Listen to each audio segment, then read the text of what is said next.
Welcome to the OneBusiness ERP training video series. Today, we will discuss the plant maintenance module's demand forecast transactions. To begin, please click on the demand forecast tile. Then, we will explore how the demand forecast transaction can assist with asset maintenance. The demand forecast dashboard displays all demand forecasts. This page includes the work order number, demand forecast hours, actual hours, difference, changed by, and action item blocks. You can filter the demand forecast by description and view details using the I button, just like with other transactions.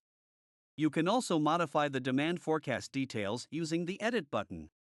To create a new demand forecast, click the Add Demand Forecast button, select a work order, fill in the information on the page, and click Submit. Demand forecasts help record resource demand for each work order. This feature allows staff to plan and allocate resources efficiently. We hope that you found this training session informative and helpful. Thank you for watching.